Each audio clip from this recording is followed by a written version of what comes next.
¿Por qué renuncia Aníbal Torres? Porque el golpe de Castillo estaba en marcha, ya estaba en marcha. Y Aníbal Torres astutamente, ¿no es cierto?, utiliza, instrumentaliza. Yo voy a mover por todo esto del golpe de Castillo, pero no voy a aparecer yo, ¿no? Porque si yo aparezco con él, si el golpe aborta, yo me voy a la cárcel, de lógico, pues. Por eso que está en la cárcel, Bexy Chávez está en la cárcel ahorita, no va a salir. Y como esta mujer es muy limitada, Aníbal Torres la coloca ahí como primera ministra. Hace un enroque. Yo me renuncio para que se ejecute el golpe, pero tú eres la primera ministra, tú manejas esto. Así fue, hermanos. Porque Aníbal Torres se colocó como asesor legal, ¿no? Al estilo de Montesinos. Montesinos era el asesor legal de Fujimori. Porque a los asesores legales no les alcanza la responsabilidad prima facie, ¿no?, salvo que haya un concurso doloso. Los que responden penalmente son los que ejecutan los actos ilícitos: presidente, ministro, gobernadores, congresistas. Entonces él se puso a buen recaudo, pero él dirigía el golpe. ¿Usted cree que Bexy Torres va a preparar el manifiesto? ¿Que Castillo va a preparar ese manifiesto? Solo ya han dicho varias personas ahí. Eso lo copió, ¿no? Porque tampoco lo elaboró, eso lo copió el manifiesto de Fujimori del 5 de abril del año 92. Se cambió algunas palabras y luego el golpe de Castillo, porque había dos golpes: el golpe de Castillo y el contragolpe del fascismo de la derecha. Y el primer grave error que cometen, y que se lo dije yo a Castillo en junio y julio del año 2021, antes de que jurase. Lo primero que se tiene que hacer acá es cambiar al directorio del Banco Central de Reserva a Julio Velarde, al presidente, porque si no se cambia a Julio Velarde, estamos en la misma onda, estamos en la misma modelo del Fujimori. Desde el año 90, o sea, estamos siguiendo la misma tónica. Porque, hermanos, escuchen bien lo que les digo. Cuando Velarde fue al Congreso a dar un informe, se paseó con los congresistas porque son unos reverendos ignorantes. Y como Velarde es asesorado por abogados y por economistas y por contadores, se los paseó, pues. Porque algunos congresistas ingenuos le comenzaron a preguntar preguntas de economía: ¿por qué la economía está recesada? ¿Por qué no hay generación de empleo? ¿Por qué el Perú no crece? Y olímpicamente ahí Velarde se sacudió: discúlpeme, yo soy presidente del Banco Central de Reserva y mi función es manejar la política monetaria, ¿no es cierto? Administrar la deuda externa y regular las entidades, las tasas, el crédito bancario. Pues es en el papel, pues, hermanos. El presidente del Banco Central de Reserva es el hombre más poderoso, tiene mucho más poder que el ministro de Economía, que el primer ministro, que es un fantoche. Y su poder es similar del presidente de la República que al presidente del Banco Central de Reserva, por su ley orgánica y por la Constitución. Inclusive para mí, ¿no?, el presidente del Banco Central de Reserva, según el modelo del fujimorismo, de esa constitución corrupta y delincuencial del año 93, fue diseñada para darle autonomía, para que ese Banco Central de Reserva sea manejado por la gran banca internacional, por el Fondo Monetario, el Banco Mundial, y que el que presidía eso era un agente de ellos. Y la gente ha sido durante el año 90, estamos hablando de 30 y tantos años, ha sido Julio Velarde. Porque es un funcionario de derecha, de ultraderecha neoliberal. No le digo economista porque no lo es. Es un bachiller ultraliberal ortodoxo manchesteriano.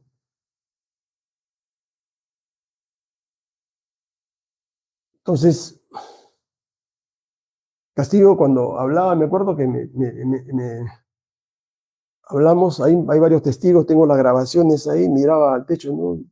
Hablándole de política monetaria, de política fiscal, de política económica, de política de comercio exterior, cómo juegan los tipos de cambio con las tasas de interés, cómo es que las tasas de interés generan el empleo o generan el desempleo, cómo el manejo de la tasa de interés te genera recesión o te genera expansión monetaria. Es una brutalidad, hermano, no. Pero tenía atrás, pues, ¿no? Tenía atrás sus comisarios, tenía gente, no pensaba, no razonaba, no sabía, no sabía qué hacía en ese cargo.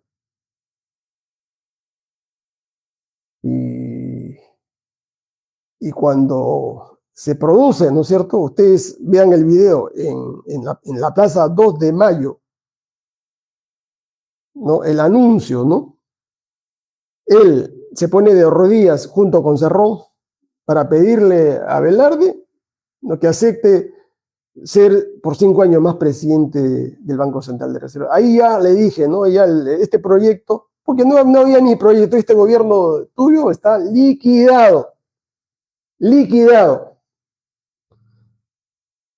porque estás ratificando a tu cuchillo, a tu verdugo, y que participó también en la cooperación para la caída del hermano. Ustedes no tienen idea ni conocimiento.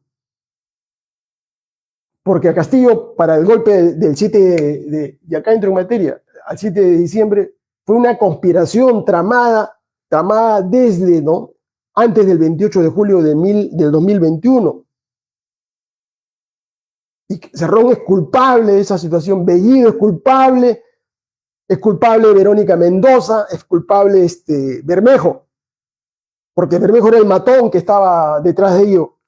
El hueleguizo es el que le cargaba el maletín, el que limpiaba. Y Pedro Franque, que era este agente, este español, digamos, colocado por Verónica Mendoza. Y a su vez agente que era el promotor de la candidatura de la ratificación de Julio Velarde. Porque Franque fue el que lo llevó de la mano para que lo ratifiquen, porque Franque era el ministro de Economía y él jugaba en pared con Julio Velarde. O sea, que no se hagan los cojudos, hermanos, porque a mucha gente le tomarán el pelo, pero nosotros nos conocemos. Y además yo los he visto, y yo he escuchado, y hay grabaciones sobre eso. O sea, el gobierno de Castillo se lotizó, hermano, a la gente del Frente Amplio, el Ministerio de Salud, Economía, Juntos por el Perú, ¿no? Con Nuevo Perú, todo se lotizó. A los senderistas se le dio el Ministerio de Trabajo. Pero no había ningún proyecto, pues, hermano, revolucionario, transformador. Así se molesten los castillistas conmigo, hermano. Castillo es un hombre muerto ya, lo van a condenar. Yo les he dicho hace 2 años atrás, ustedes no me quieren creer. No es porque yo lo quiera. Él va a ser condenado y la única posibilidad, se los digo de ahora, que él pueda salir de la cárcel, si no se va a comer 20 años de cárcel, es que yo como presidente de la República lo indulte. Porque yo sé cómo son esos mecanismos de tipo constitucional. Porque va a haber oposición, van a plantear una serie de nulidades, pero uno tiene que conocer el derecho constitucional. Le van a meter 20 años y la única posibilidad ya ahora está perdido. Se pudo haber salido hace 1 año atrás, antes de que se venciera la preparatoria. Yo se los dije, pero no me quisieron creer, dogmáticos, porque he tenido más de 15 abogados, pero que son una banda de incapaces, ¿no?, que lo engañaron y lo siguen engañando hasta la fecha. Porque su personalidad es así, pues, hermanos, es un sujeto muy manipulable, un sujeto que es una mazamorra andante. Se ha tenido a su costado como secretario general a un topo, a tal Pacheco, un aprista. Ha tenido fujimoristas dentro de su círculo. Yo los he visto. Agente de inteligencia. Sí. Y Aníbal Torres, ¿no? Es uno de los principales causantes de su desgracia.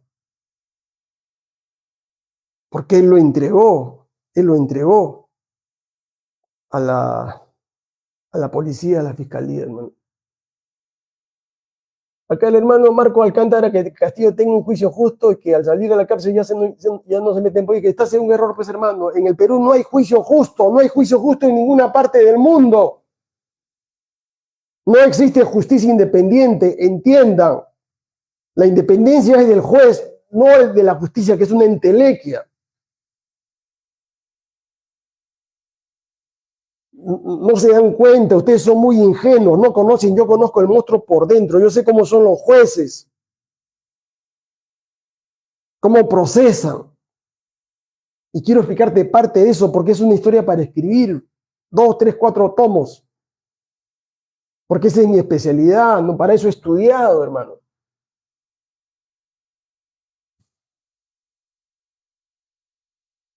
¿Ustedes creen que si yo soy presidente, a mí me van a cojudear, me van a manipular, me van a...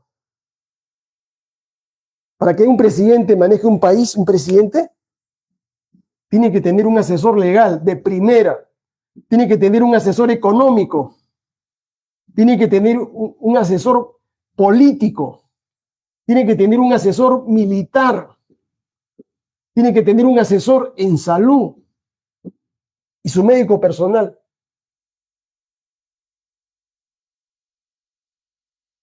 ¿Ya? ¿Ustedes creen que a mí me van a poder engañar si yo conozco todo el sistema y yo he sido juez, hermano?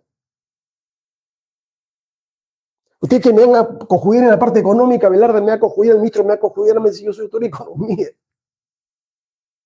¿Ustedes creen que me van a asesorar políticamente?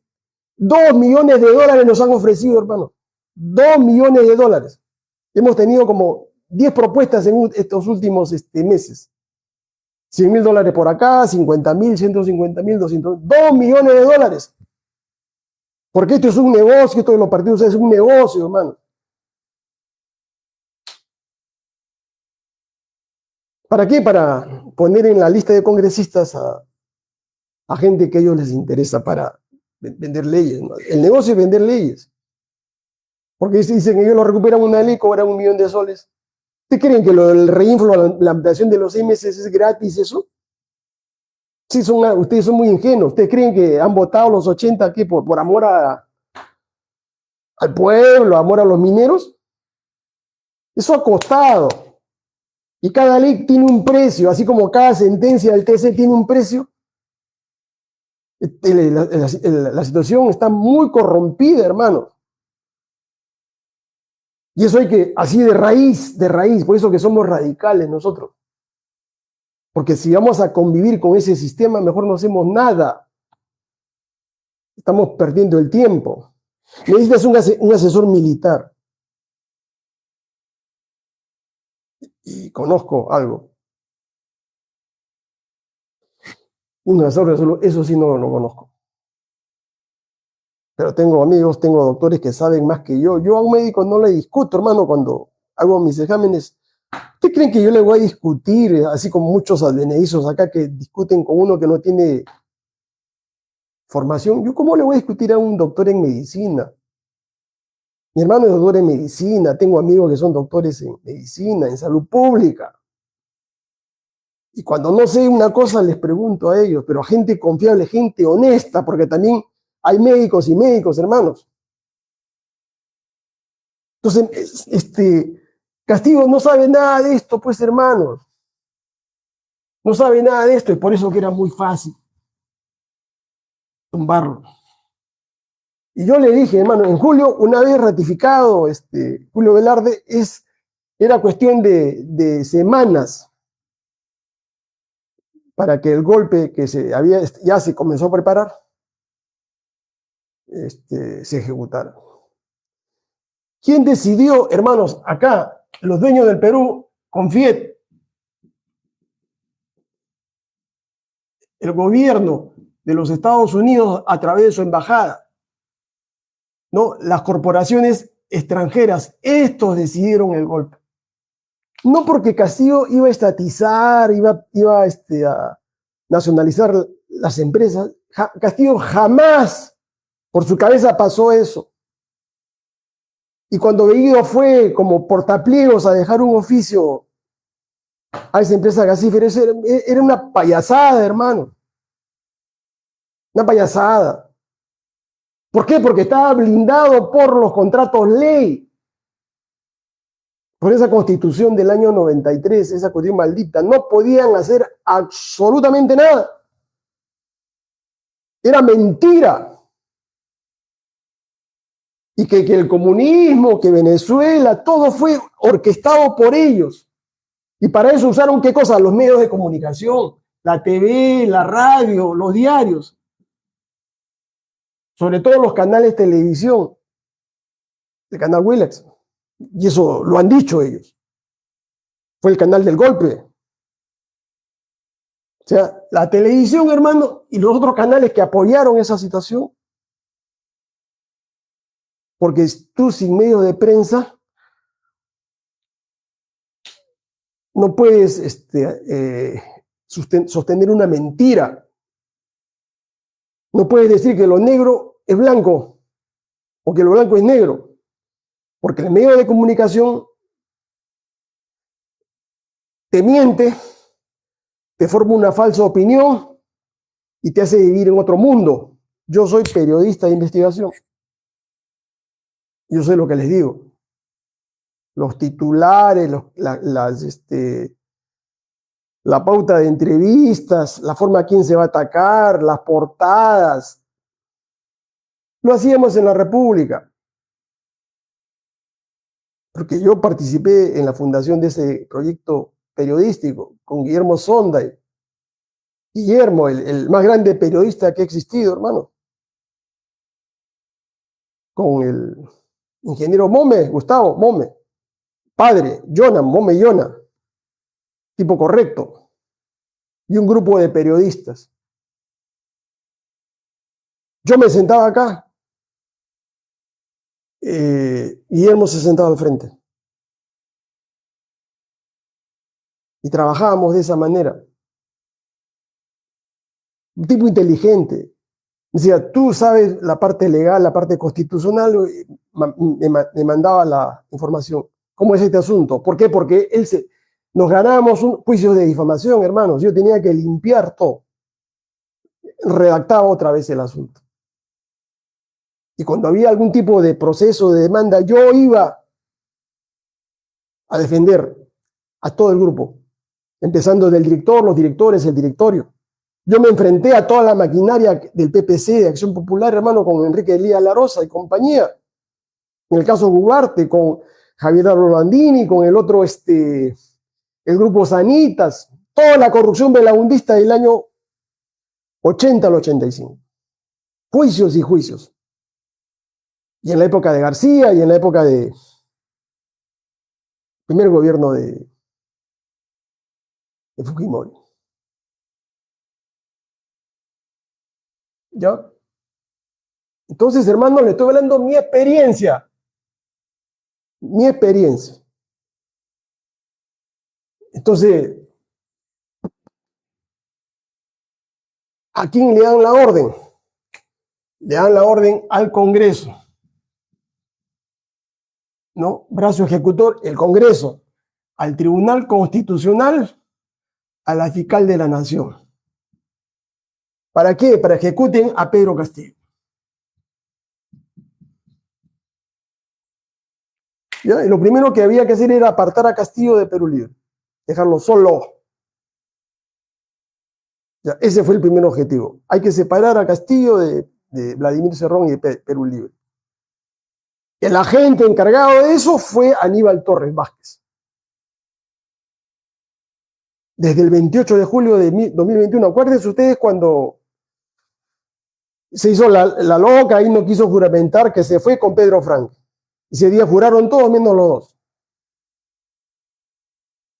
Y en la noche Castillo se puso de rodillas, se bajó el pantalón para que acepten el cargo de ministro de Economía y ministro de Justicia. Porque ya lo habían capturado, hermano, y Castillo tenía la mente capturada. Creía que si no tenía ahí a Torres y a Frank en Economía y a Velarde en el Banco Central, el mundo se le caía. Error, pues. Error. ¿No? Y además de eso, no, necesitaban la Fuerza Armada, necesitaban la PNP, necesitaban a la mafia de abogados, a ese pool de abogados que iba a hacer toda esta... Castillo estaba solo, hermanos. La gente de Sendero Luminoso, la gente de Perú Libre, su familia, sus familiares, los empresarios corruptos, que lo rodearon como el de Zarratea, eliminaron luego destruyeron a su núcleo empresarial, al de Zarratea, compraron testigos, ¿no? Y comenzaron los congresistas a hacer pedido de vacancia, acusaciones constitucionales.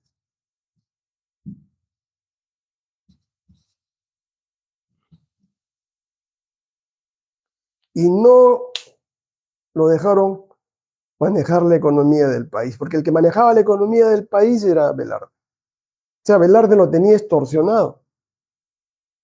Porque Velarde es el operador acá, cumplía órdenes de los dueños del Perú y de la banca norteamericana, del Banco Mundial, del Fondo Monetario. ¿Y cómo lo hacía? El dólar, ustedes acuérdense, el dólar llegó subió a 4.10 y López Aliaga pidió que para que estos cholos aprendan que nosotros somos los que manejamos el país, hay que subirlo a 6, a 7 soles por dólar. Y eso es fácil, se podía haber subido, ¿no? Secabas y el sol. Y después inyectabas y lo hacías bajar, pero ya habías ganado mucha plata. 4.10 y se fueron del país se fueron Velarde, ¿no? 25.000 millones de dólares. Que Velarde, ¿no? Con su alumna, que era ministra de Economía, ¿no? Entregaron a través del plan Reactiva. Ahí se le entregó 65.000 millones de soles a empresarios quebrados. 65.000 millones, o sea, la tercera parte del presupuesto. El presupuesto en esa época era 210.000 millones de soles. O sea, la tercera parte del presupuesto se le entregó a estos pseudoempresarios, corporaciones, que la mayoría le han metido cabeza no han devuelto los préstamos. Y eso lo tenemos que pagar nosotros, ¿no?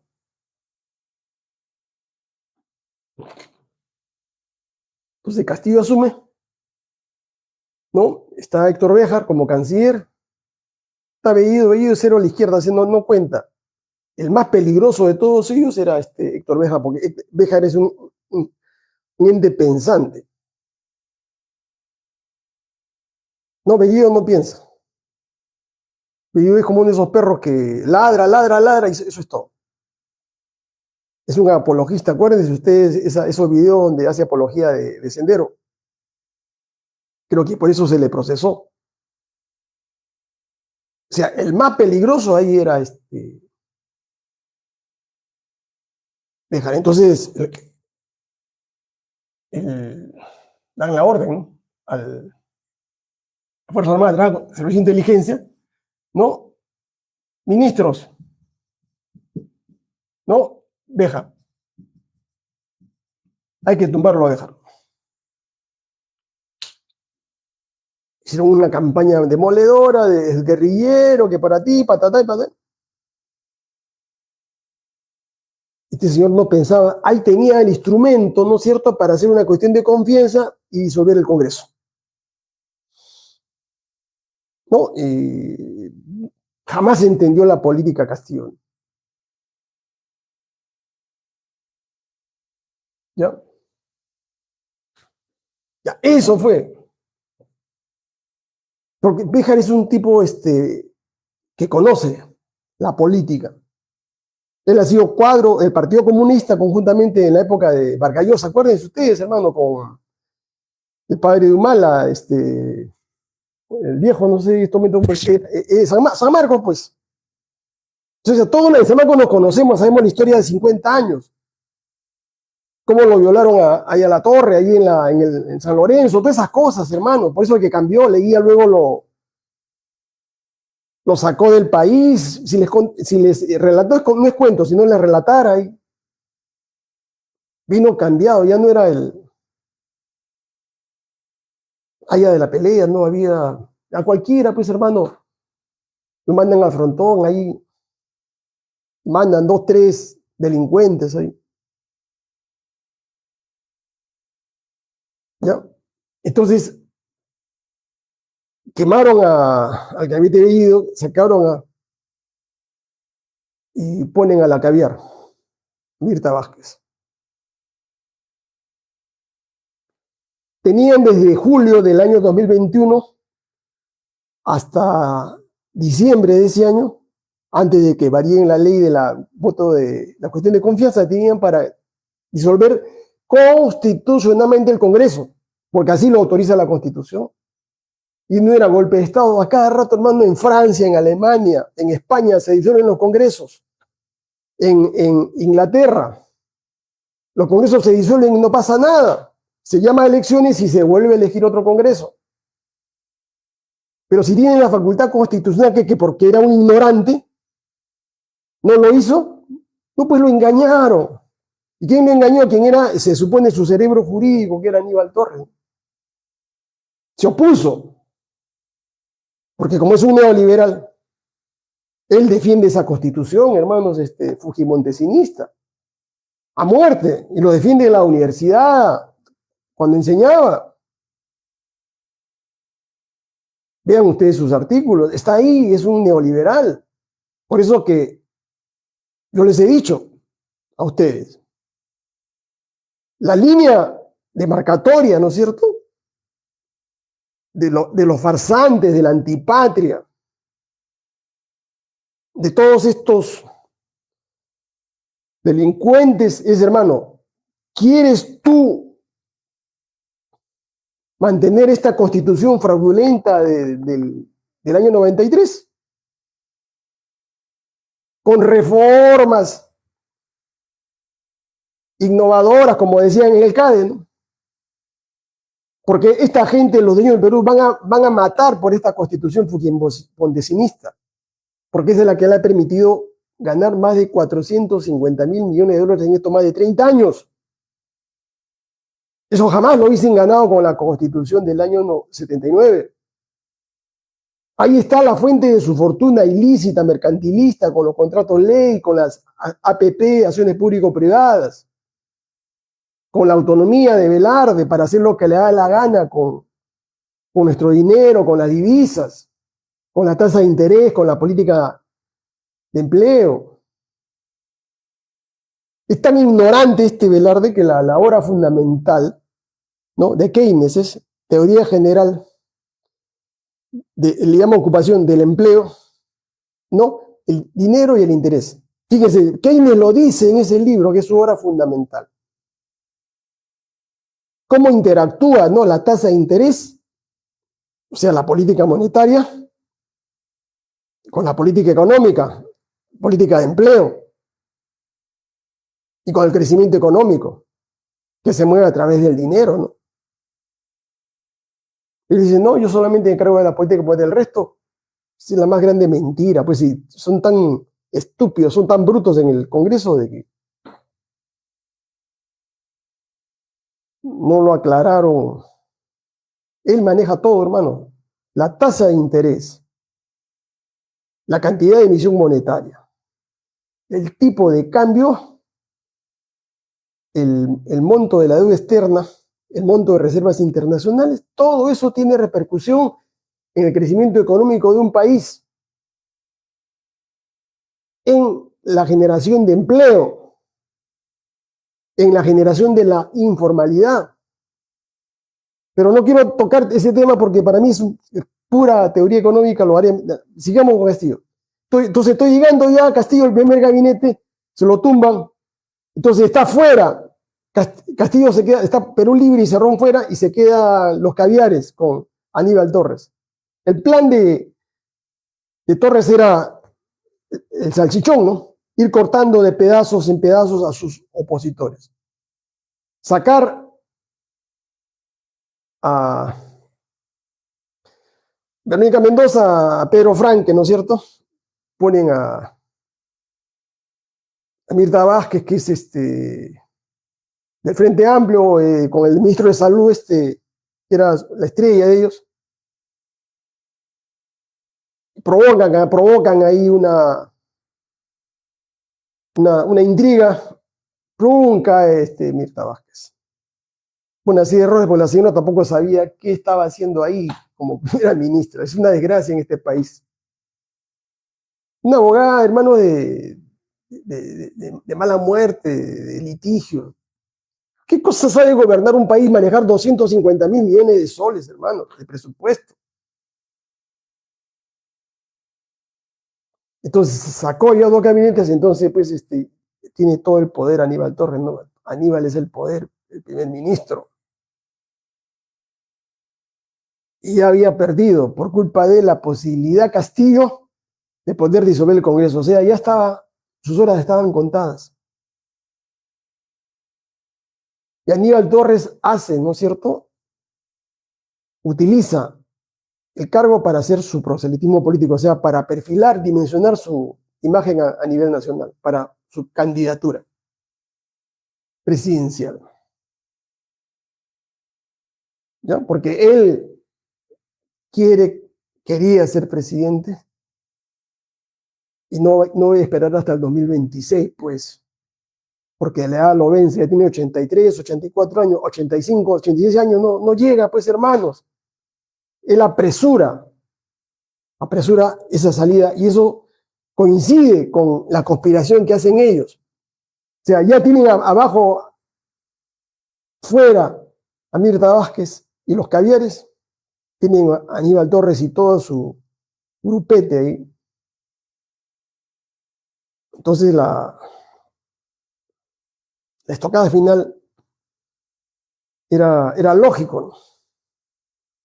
¿Por qué creen ustedes que Aníbal Torres renuncia semanas antes del 7 de diciembre? Él era el primer ministro, ¿no? Aníbal Torres, ¿no? Y deja el cargo a Betsy Chávez.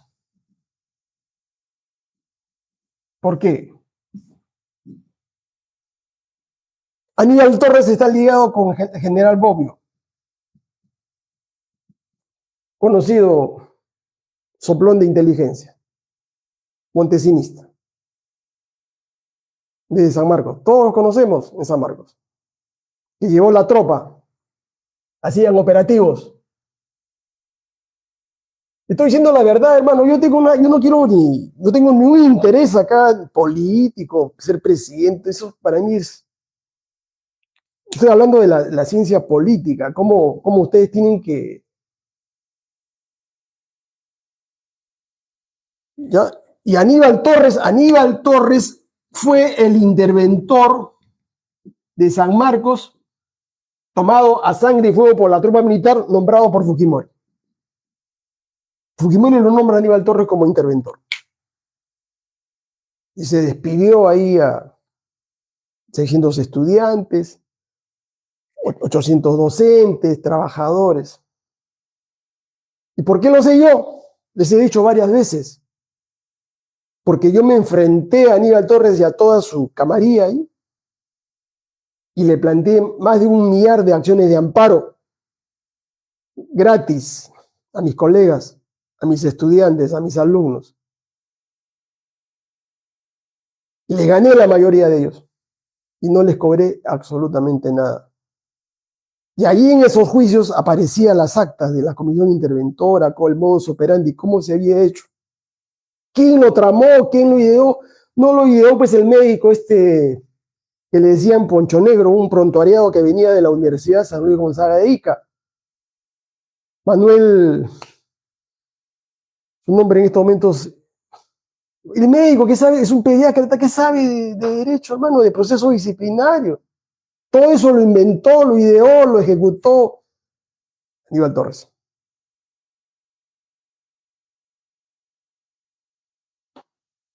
¿Ya? Entonces, si Aníbal Torres era el premier, tenía todo el poder. Y Castillo, yo lo he visto, yo he estado con Aníbal Torres, he estado con Pedro Castillo en una mesa. Y Aníbal Torres lo dominaba con la mirada, hermanos, con la mirada. Y era un hombre que no permitía que se acerque otra persona a Castillo. Por eso cuando yo fui a hablar, como Hueleguizo se metió a esa reunión que no debía estar. ¿Qué hacía acá Ramírez? Y fuimos con otros dos abogados. Yo no pedía, por si acaso. Me pidieron un consejo y se lo di gratuitamente. Yo no cobré un solo centavo. ¿Cuál es la salida política de esto? Y le expliqué que la única salida política era restituir la Constitución del año 72 y le hice toda una fundamentación. Pero no sé si será bruto, no sé, hermanos. Pero todo lo decidía. El presidente era Aníbal Torres, hermanos, y el otro venía, firmaba.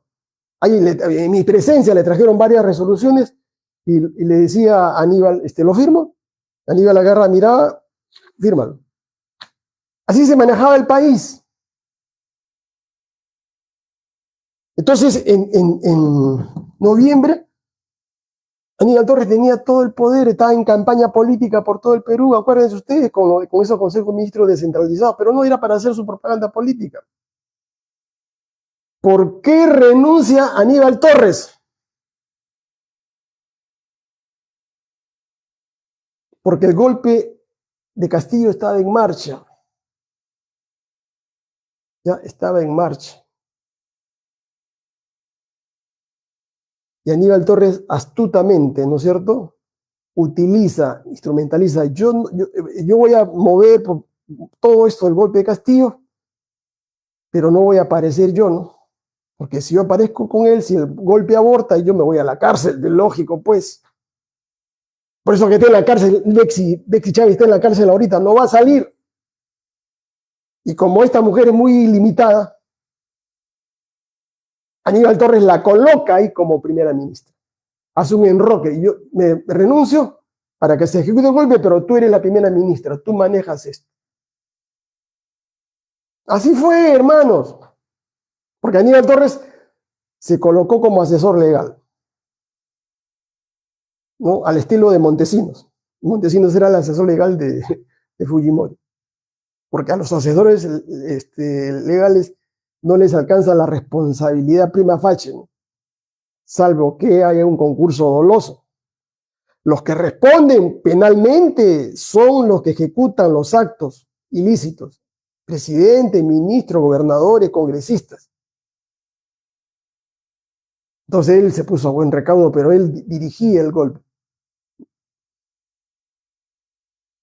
¿Usted cree que Bexy Torres va a preparar el manifiesto? ¿Que Castillo va a preparar ese manifiesto? Solo ya han dicho varias personas ahí.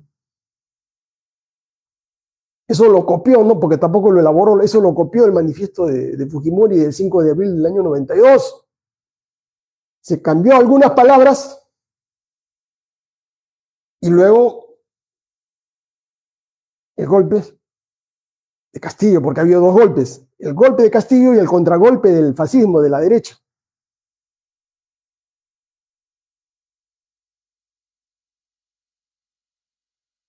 Si quieren ya corto acá, pues, si no quieren saber la verdad.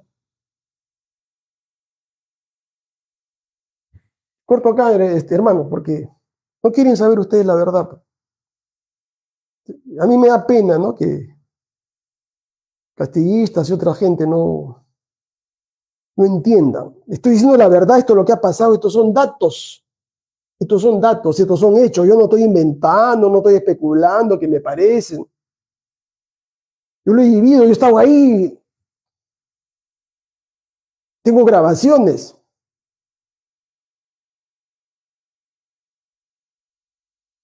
Entonces, antes del golpe, designa como ministro de Defensa a Barragán, Daniel Barragán.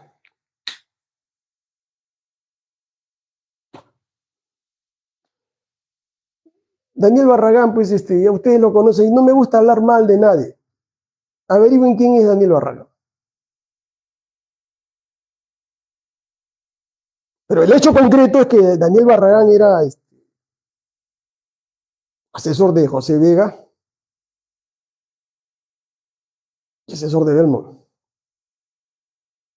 Punto. No, según informaron en esa época, ¿no? Los mandos castrenses no vieron el asunto claro. ¿Qué hacía Barragán ahí como ministro de Defensa? Él es un oficial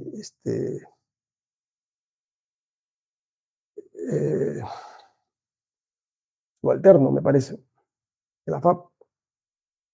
Pero toda la vida yo he hablado con él varias veces, pero no estoy mintiendo. Cuando era asesor político, ¿no? De José Vega, del partido UPP, en varias reuniones, él con otros asesores que tenía Vega, le pintaron pues a Vega la figura de que él iba a ser presidente, que iba a ganar las elecciones. Y yo le dije a Vega, ¿no? Tú eres mal candidato, le dije. Si tú te presentas, vas a perder la elección. Y se lo dije a Ricardo. No, que eres negativo. Seamos objetivos. Dicho y hecho, perdió la elección, hermano, perdió el partido, perdió la inscripción. Es que esa es la política, el analista político tiene que ser frío, hacer abstracción de sus simpatías, hermano. Perdió la elección. Y no era el partido de Antauro, ya le había dicho a otros que me habían llamado, aquí está la mujer de Antauro, acá está el yerno de Antauro, acá van a sacar 30, 40 congresistas. Mentira, no van a sacar ni uno, le dije. No sacan ni un congresista. No, que eres un ave de mal agüero, que empezaron a hablar. ¿Cuántos sacaron? Ninguno. Ninguno. Y después me llamaron, puta, que eres brujo, me dijeron. ¿Eres brujo? ¿Cómo sabías? Y Barragán era el asesor político de Vega. Y se molestaban conmigo. Tenía un equipo muy poderoso, pues, hermanos, que alimentan, ¿no? De datos, de información, de análisis. No es lo que yo creo, que estoy en mi cama echado, que se me viene una idea. No, hermano, esto hay que estudiarlo, hay que cruzar datos. Entonces, Barragán, ministro de Defensa, Aníbal Torres, Barragán lo querían usar como chivo ahí, pero Barragán no es pues un hombre ejecutivo, no es un hombre operativo, no es un hombre de armas. Ahí necesitaba un hombre de armas, un cachacote, así como Velasco utilizó, ¿no? a los coroneles. Ya tú tomas el palacio, tú le tienes a Belaúnde, tú lo llevas al avión, súbanse 3 coroneles al avión, no lo dejen salir porque de repente se tiren paracaídas, déjenlo en Buenos Aires y ahí se despiden de Belaúnde, pero lo sacan. Esos son los operativos, los comandos.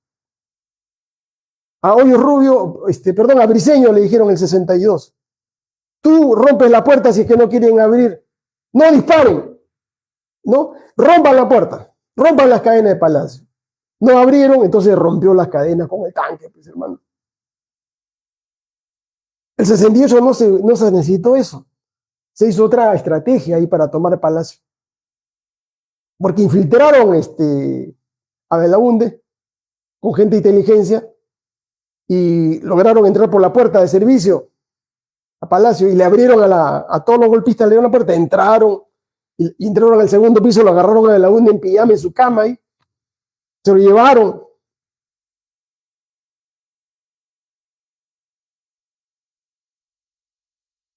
Y Santoro va a poner 60 senadores, lo firma un poquito. Por eso que no se deberían prohibir a estos descerebrados hacer uso del chat. Porque son gente negativa, son gente que debe aprender, ¿no? Y le gusta distraer, le gusta hacer comentarios sin sentido.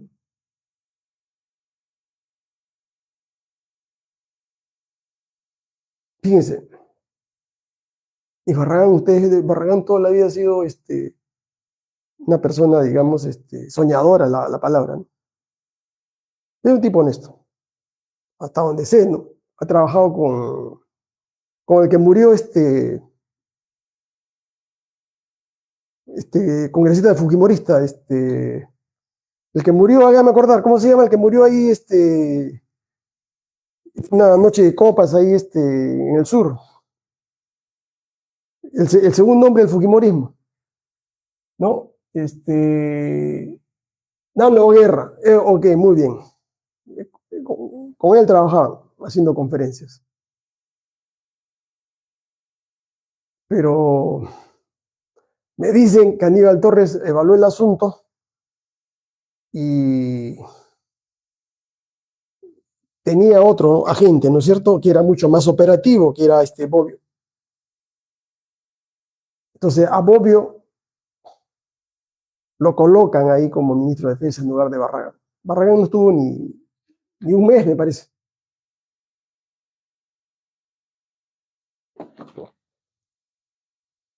Pero Bobbio era un agente de doble cara, doble fase, llame eso, ¿no?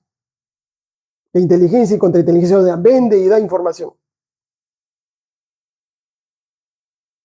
Entonces, con Bobbio, aparentemente, ¿no? Bobbio, en coordinación con los mandos castrenses, acá estaba el jefe de ellos, era el general de la Torre, Manuel de la Torre. Es un cachacote, ¿no? Él advierte a todos los comandantes de las 5 regiones, aquí no se mueve una sola hoja si yo no doy la orden. O sea, monopoliza el contragolpe que iban a dar. Bobbio, ¿no es cierto? El día 6 de diciembre, casi todo estaba preparado, porque el día 7, yo les digo esto porque uno de los abogados de Castillo, el que iba a hacer el informe ante el pedido de vacancia en el Congreso ese día a las 11 de la mañana, me parece,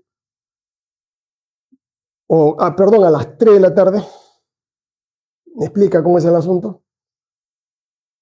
Tenían un plan A, plan B. El plan A era ir a hacer el informe con Castillo, bueno, y si no tenían los 87 votos, ahí quedaba todo. El plan B, si había más de 87 votos, entonces Castillo, digamos, iba a dar el golpe con el manifiesto que le dio. Entonces es una maniobra de inteligencia, hermano, que le hacen el día 6, lo arreglan a él, a su hermana, y el día 6, cuando 6, 7 de la mañana, llega Aníbal Torres con Betsy Chávez. Vean ustedes los videos, hermanos. Ya habían tomado la decisión de que Castillo dé el golpe y lea el manifiesto. Y detengan a la fiscal de la Nación. porque le habían dado el dato de que la fiscal de la Nación había ordenado detener a su hermana, a sus familiares. Eso no era cierto, porque la fiscal de la Nación no tiene esas facultades. Para que vean la ignorancia, ¿no? O sea, le pintaron un cuadro de que tus familiares se van a la cárcel y lo único que fue era detener al fiscal de la Nación. 6, 7 de la mañana, 8 de la mañana. ¿Qué hacía Aníbal Torres a las 7 de la mañana en Palacio de Gobierno? Si él era un asesor, hermanos. Él llega con Bexy Chávez. Bexy Chávez llama a la periodista de Canal 7 para hacer el mensaje en vivo. 8, 9 de la mañana está ahí Bobbio. Bobbio regresa, se va al Ministerio de Defensa, hace la finta. Luego regresa al ministro del Interior, que sí estaba informado del golpe. El otro, el dueño de Juntos por el Perú, Sánchez, que es un psicólogo, estaba enterado del golpe. O sea, era un grupo de 5 o 6 personas que sabían esto. Aníbal lo sabía. Bexy Chávez lo sabía. Bobbio lo sabía. Entonces, 9, 10, 11 de la mañana, lee el manifiesto y lo primero que hacen, ¿no es cierto? Coordina la fiscal de la Nación, Patricia Benavides, ya estaba ella alertada del asunto, coordina con el presidente del Comando Conjunto de la Torre, coordina con el jefe de la policía, coordina con abogados. ¿Quién? Hay un abogado, Luciano. Luciano, que es el que los militares, digamos, en el Comando Conjunto están reunidos, hay 7, 8 jefes de regiones, consultan la decisión que van a tomar ellos. Entonces piden el consejo a 2 abogados constitucionalistas. Si se acatan o no acatan el golpe de Castillo. Y ahí le da, pues, Luciano, su apellido no me acuerdo, bueno, que no, la salida era detener a Castillo y abortar ese golpe de Estado. Ahí, a eso de las 11 y pico, se decide la suerte de Castillo. ¿Quién la decide? Patricia Benavides con el general de la Torre. El general de la Torre ordena al jefe de la policía, por eso que tienen a 2 generales, salen del comando conjunto de la avenida Arequipa, suben a la camioneta y ahí el periodista le pregunta, ¿qué van a hacer? Vamos a defender al Congreso. O sea, vamos a detener. Dan la llamada telefónica. Castillo se entera, Castillo ordena la detención de Patricia Benavides para evitar la captura de sus familiares. Ordena que se cierre el Congreso y que se impida el acceso a los congresistas. O sea, hay mucho abogado estúpido, ¿no es cierto?, que no sabe lo que es el delito de tentativa de rebelión. No saben. Castillo lo van a condenar no por rebelión, sino por tentativa. Ya había acto ejecutivo. Y la prueba está en los testimonios, ¿no es cierto?, de los jefes de la policía que fueron a tratar de ejecutar la detención por orden del ministro del Interior. Entonces eso tengo el expediente, yo he tenido acceso a parte del expediente. Es por eso que si Castillo se hubiese limitado a leer el manifiesto, no pasaba nada. Ahí era acto preparatorio. Pero pasó el acto preparatorio a ser acto ejecutivo porque se comenzó a ejecutar las órdenes. Por eso que lo van a condenar. Entonces no engañen pues a la gente. No es que yo quiera que lo condenen a Castillo. Estoy relatando los hechos, los documentos judiciales que existen. Es por eso, ¿no? Es por eso que Castillo, al darse cuenta de que las órdenes que ha dado no se han cumplido, el plan C, mal, plan de fuga. Porque él debió quedarse en Palacio de Gobierno. Pero lo aconsejado por Aníbal Torres. ¿Qué hacía Aníbal Torres luego de que se le dio el mensaje? ¿Qué hacía Aníbal Torres? No, se pegó como chicle a Castillo. Yo soy abogado, pues viejo, hermano. Y lo primero que hacemos los abogados cuando hay este tipo de eventos, le digo a mi abogado auxiliar, a mi asistente, márcalo, no te despegues de plano, que no declare nada, que no hable nada hasta que veamos el momento. No te despegues, el derecho de defensa. Fíjense, si Castillo se hubiese ido solo en la camioneta, ya habían dado la orden de que lo capture su propia seguridad, hermanos, la propia gente que lo que le garantizaba su libertad, a la altura de la ex embajada acá de Estados Unidos, acá en Wilson, y Paseo Colón, ahí lo detienen, lo paran. Son eventos distintos, no confundan la lectura del manifiesto, es una tentativa de delito de rebelión, con lo que pasa después.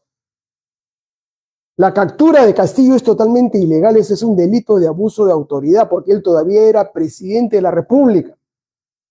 Él no había sido vacado, no había habido votación, son dos cosas distintas. La fiscal de la Nación no tenía por qué intervenir porque no es su competencia. Los policías que hicieron eso estaban cometiendo un delito. El general que ordenó eso había cometido un delito. Era fácil de defender ese caso y Castillo hubiese sido todavía presidente. Entonces, Aníbal Torres se le prende como una lapa a Castillo, se sube a la camioneta, no lo deja, en el trayecto se produce la intervención y lo que quiere Aníbal Torres es que no declare, porque ya lo tenían detenido ilegalmente y lo conducen a la carceleta ahí de la prefectura. Y lo más grave es que le hace firmar aquí tengo la papeleta de detención, se la voy a enseñar a ustedes. Esa papeleta de detención, con eso lo van a condenar. Porque le da la papeleta de detención y Castillo se la entrega a Aníbal Torres y le pregunta, ¿lo firmo? Aníbal Torres le dice que sí, fírmalo.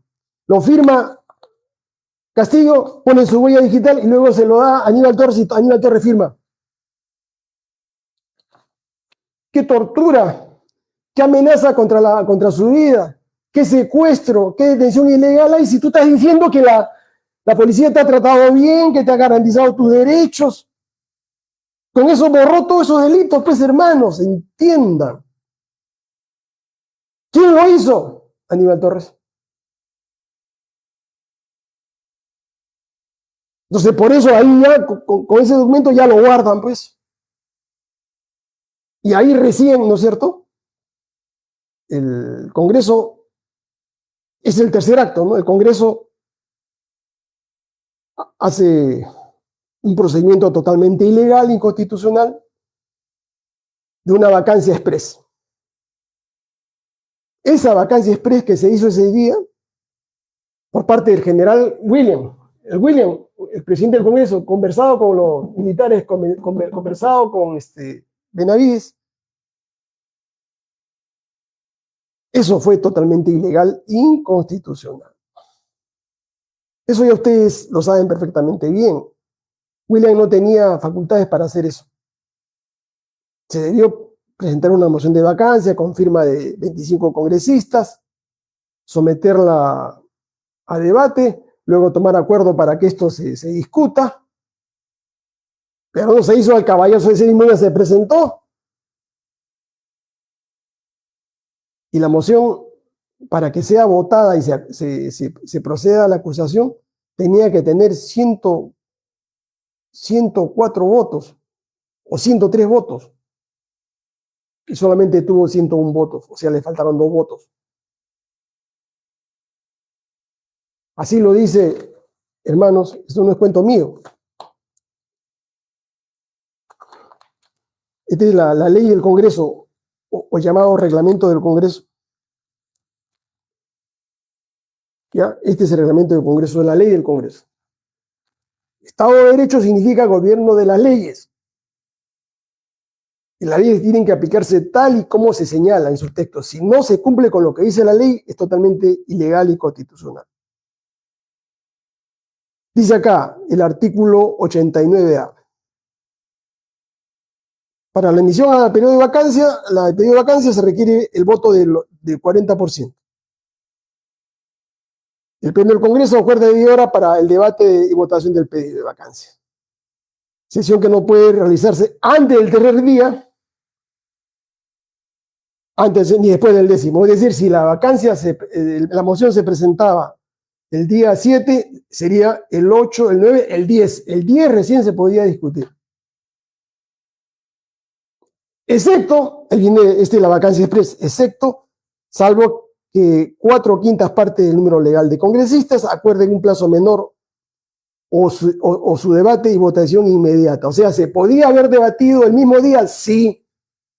Pero acá quiere una mayoría calificada. Dice 103 votos, 4/5 partes. ¿Y cuántos votaron? 101. Le faltaron 2 votos. O sea, todo lo que se hizo después es absolutamente nulo, ilegal, porque han violado una ley. Pero ese es un tercer hecho. Que eso lo podría, si es que tiene buenos abogados, lo podría ganar en la Corte Interamericana. Lo podría. Porque acá es manifiesta. Yo le dije esto. Entonces Castillo fue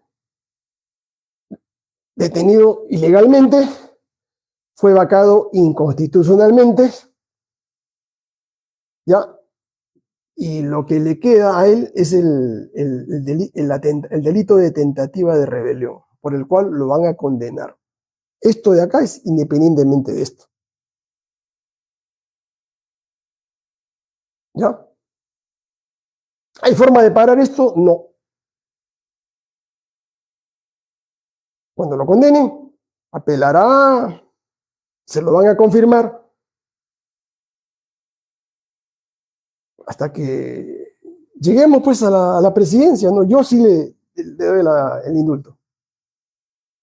Y le restablezco su libertad y todo su derecho para que él pelee, ¿no? La vacancia inconstitucional y todo, pero no lo van a reponer en el cargo. Hay mucho iluso, dice que no, reincorporación, restitución, eso es imposible. No conocen el derecho constitucional.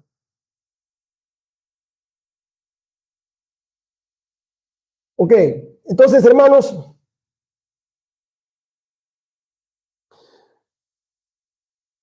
Castillo, a ser condenado. Castillo no va a regresar a la presidencia, así que no inviertan ahí, lo están engañando, le estoy diciendo desde ahora. Y electoralmente, sociológicamente, así Castillo puede ser candidato, no va a tener mayores posibilidades. Hagan una encuesta para que vean ustedes cuál es la percepción de los ciudadanos. Nosotros lo hemos hecho en San Marcos. Sabemos cómo son las cosas ahorita, hasta el día de hoy. Que puede cambiar, puede cambiar. Pero hasta hoy. Entonces,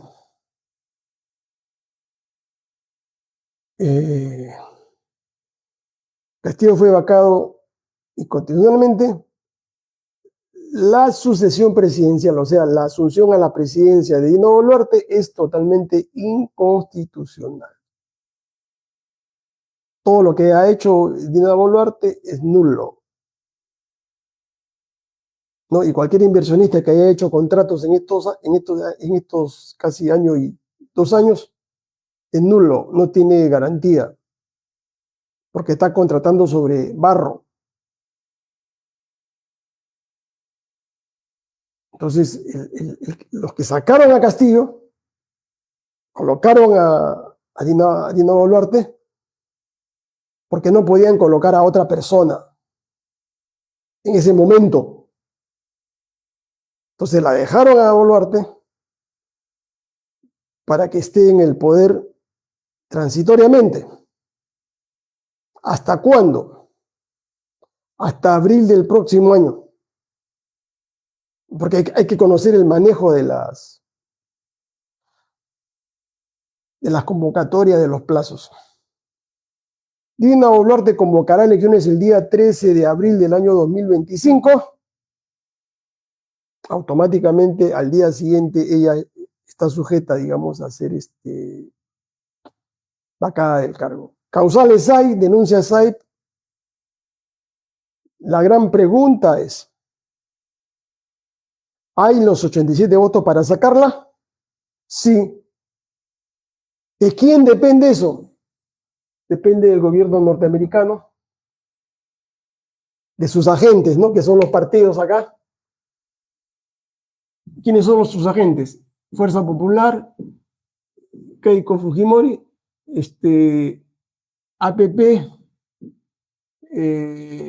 César Acuña, ¿no? Renovación Popular, López Aliaga. Más los satélites de Perú Podemos, Somos Perú, Perú Bicentenario, estos mercenarios, ¿no? Bloque Magisterial, Perú Libre y otros mercenarios más. Pero este es el bloque. ¿Lo tienen?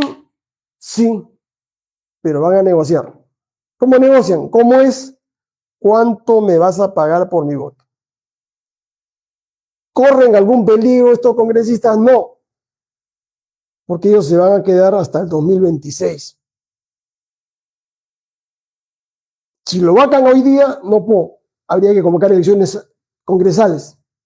Ellos tendrían que irse a su casa, no. Pero si lo vacas el día 13, 15, 20, 30 de abril, se va Dina Boluarte, pero ellos se quedan hasta el 2026. Ahora, ¿de qué depende, no es cierto? Que la vaquen o no la vaquen. Ya está en causal de vacancia. No lo voy a decir, porque son parte de estrategias. Ahí van a ver ustedes si Keiko, Acuña y López Aliaga tienen cerebro, sus asesores sobre todo, porque esto no piensa, sus asesores políticos cuadran bien las cosas. Ahí vamos a saber. ¿Ya? Porque es una cuestión de costo político, se llama eso. Así como hay un costo económico, también un costo político y un costo social. Si ellos quieren hundirse como el Titanic, con todos, o si hay mentes lúcidas que dicen, no, la salida está por acá. No les voy a decir cuál es la salida.